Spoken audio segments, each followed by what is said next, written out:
Então eu acredito sim, que todos nós temos, né, momentos difíceis e passamos por momentos piores também. Teve uma ocasião que eu vi um estudo sobre as pérolas que a mulher libera, né? E a pérola, ela vem através das dores, né? A ostra, ela é ferida, então ela libera a pérola. E eu achei interessante esse estudo que falava que na vida da mulher, ela libera algumas pérolas. E daí trouxe, né?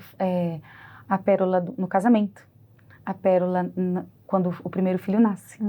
Daí a pérola quando os pais morrem. A mãe, né, daí... a pérola quando os filhos saem de casa, do ninho vazio, né, daí ele foi trazendo pérolas, assim, porque nós temos essas dores. Nossa, essa pérola que toda hora eu vejo, eu falo, gente... Quando o ninho vai... A gente tá longe, mas vai chegar, né? Vai. Eu entendo... Teus filhos estão com que idade? O Ben tem 13 anos, já tá maior que eu, ele fala, mãe... E a Aninha fez 10 agora. Nós vamos comemorar o aniversário dela assim que eu chegar. Ai, que bom. E é a primeira vez assim que nós vamos comemorar chamando outras pessoas. Porque durante um bom tempo a gente fez só em casa, ações de graça, porque todo ano é uma vitória. E daí, como é uma década, e ela está numa fase mais estabilizada, porque muitas das vezes a alegria dela é tanta de ter gente ao redor que ela tem crise de epilepsia. Tem gente que não sabe, né, dessa parte da tua história. Você se sente confortável para contar? Com certeza, hoje sim. Você, eu creio, né, você já tinha o sonho de ser mãe, de formar uma família, né, o teu marido também. Vocês tiveram o primeiro filho. Foi desafiador a primeira maternidade? Foi. Já foi? Foi porque eu não planejei, Deus planejou por mim. E eu acho que o primogênito, ele faz isso com a gente, ele nos dá raízes. Ele nos alerta de coisas que não víamos antes. Então, tem propósito de Deus no primogênito. Né? Ele refaz muitos laços, né? Ele te sensibiliza. Né? Então, o filho, ele vem na hora certa. E o bem, ele veio na hora certa. Tanto é que a decisão de voltarmos para a Inglaterra, né, para servirmos ali como família, né, pastoral e sacerdotal, naquilo que Deus estava fazendo, foi quando o Ben nasceu. Os teus sogros já estavam lá. Sim, eles estão quase 25. E vocês estavam aqui. É isso daí? Foi para ter um suporte de familiar, para estar mais perto Porque o Renan entendeu que uma hora ele voltaria. Mas que então a família, para o bem da família, ele sacrificou muitos sonhos dele, que era um estúdio, música e comunicar através da música. Porque o que acontece? Na época de missões, o Senhor deu um desejo para o Renan, que nós temos hoje, é o Estúdio B.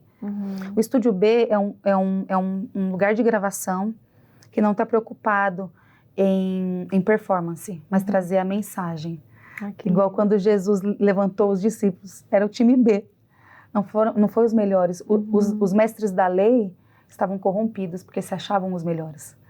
Né? Só que Jesus olhou ali um pescador, ele foi indo para o time B, mas o time B tem um coração, carrega a mensagem, muitas das vezes não são os mais habilidosos, são os improváveis.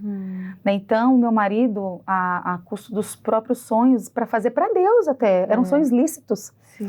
Ele abriu mão e falou, não é tempo de servir, de estar ali servindo a igreja local, e é pelo bem da nossa casa, porque o bem chegou. Porque nós casamos no Brasil porque entendemos que eram duas grandes mudanças, casar e voltar para lá. E a Renan sempre falou, a gente vai voltar, só não sei quando, mas a gente vai. Daí entendemos com a chegada do Benjamin, que era para voltar, o Ben foi para a Inglaterra com 5 meses. E daí eu falo sempre que o Ben me deu raízes ali, né, na questão da maternidade, usou o Benjamin para trabalhar na minha vida, e a Ana aprofundou ainda mais. Né, que foi a chegada da Ana, foi depois de 3 aninhos, mais ou menos. E a Ana, você já sabia do diagnóstico que viria? Como que foi a chegada dela e depois né, ter o diagnóstico? A Ana foi desejada, a segunda gravidez foi desejada. A gente tentou, assim, é aquela coisa, né, quando você planeja, daí é o tempo de Deus também. Você planeja e fala, então vai ser rapidinho. Não, demorou 1 ano e meio. Daí a gente descobriu a gravidez da Ana, estávamos na Holanda, né? Meu sogro teve um desejo no coração de implantar uma igreja lá e nós estávamos nessa questão de sondar, né? Terra, território, e nós havíamos ido para ficar uma semana e fazer tipo um culto evangelístico e ir para as praças, né, para ver se tinham brasileiros, enfim. Acabou que a gente não implantou a igreja lá, mas estávamos lá e ali eu fiz o teste de gravidez e descobri a gravidez. Só que daí o Senhor já falou que era a Ana. Eu sabia que era uma menina. E daí foi interessante porque eu sempre quis uma menina. Como que o Senhor falou que era a Ana? Como que o Senhor fala mais com você? E para cada um ele tem uma forma especial e diferente, né? Sim, o Senhor fala muito através de situações comigo, né? De acontecimentos, de às vezes contemplar, né? A natureza, a minha casa, né? Estou servindo um café, o Senhor está falando comigo. Estou lavando a louça, limpando a casa, o Senhor fala comigo. Né? A maioria das minhas pregações vieram desses lugares. Ali no lugar da batalha mesmo, sabe? Acho que ali é onde o Senhor mais fala comigo. Porém, existem sim situações onde o Senhor fala audivelmente, assim. Às vezes eu acordo de madrugada com uma palavra, assim. Parece que alguém está falando comigo. Daí eu acordo, eu já anoto. Recente eu ministrei no Culto Kids da nossa igreja e eu tive a visão de uma dinâmica que eu queria fazer. Eu falava, como que eu posso alcançar o coração dos pais, das mães e das crianças? Eu falei, será que eu sonhei ou ouvi? Sabe, aquela coisa assim? Então, mais ou menos assim. E ali nós tínhamos o período de intercessão pela manhã. E cada um ia para o seu canto e depois a gente se reunia. E nessa eu pus a mão assim, né, na minha barriga e orei pela gravidez. E o Senhor falou, é a Ana. E é interessante, Karina, porque ao longo desses anos o Senhor não permitiu nós compartilharmos detalhes. E esse ano, só assim fazendo um parênteses para contar, porque isso é muito precioso, sabe? Porque a dor é um tesouro. E um tesouro, para Deus, não é um tesouro que a gente usa para chamar atenção ou para ganhar algo. É um tesouro para a eternidade. Nós nunca nos utilizamos de nada para algo. E o Senhor nunca, tanto é que as pessoas têm um testemunho em algum lugar e tal, eu falo, não. Porque o Senhor nunca nos liberou. E agora, meu marido, pela primeira vez, também falou, né, ali nas plataformas digitais, porque Deus deu para ele o estúdio depois de muitos anos. Olha. Né, depois que ele entregou tudo, o Senhor deu de volta. E eles produziram, nós ali, como igreja local, com a nossa equipe de louvor, com os nossos amigos, com o time B, 3 canções, que são as primeiras, que Deus deu o nome de Casa de Luto.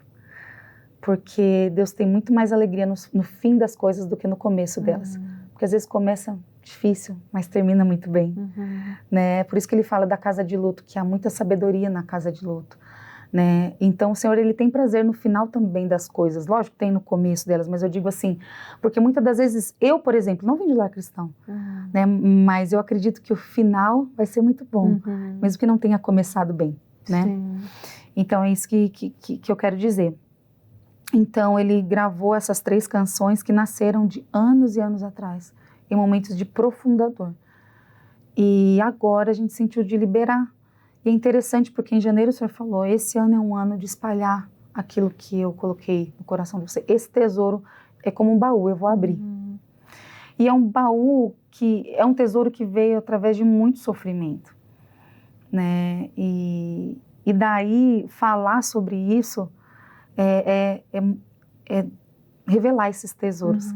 Então é muito interessante isso, assim, porque Deus é o tempo de falar, né? É um tempo oportuno. Não era o tempo que eu queria, é o tempo do Senhor. Então Para você era algo que você nunca iria expor, assim, compartilhar? À medida, eu sempre falo de uma maneira superficial, mas detalhes não. Detalhes não, até porque eu estou num processo de escrever um livro. Então tem coisas assim que eu falava, mas eu não sinto de falar. Às vezes eu vou ministrar, ninguém nem sabe que eu sou mãe da Ana. Eu só falo se eu sinto que o Senhor quer que eu fale, mas de maneira profunda, igual o Renan falou agora, coisas que as pessoas nem imaginavam, né? O Senhor está liberando a gente agora. Agora, sim. E daí, nesse dia, foi a confirmação de uma palavra, porque quando estávamos orando para viajar para a Holanda, eu tive um tempo na minha sala orando Eu já estava grávida. E o Senhor falou assim, vocês vão viver um tempo de favor e graça. Eu tenho anotado. E o que eu vou fazer, muitos vão saber. E as pessoas vão dizer, olha o que o Senhor fez por eles. E a glória vai ser minha. E ele me trouxe muito temor no meu coração, porque quando ele falou da glória dele, ele também trouxe o peso da responsabilidade. Ele falou assim, porque eu sou Deus quem te dá, mas eu sou Deus quem te tira. Então a glória é minha.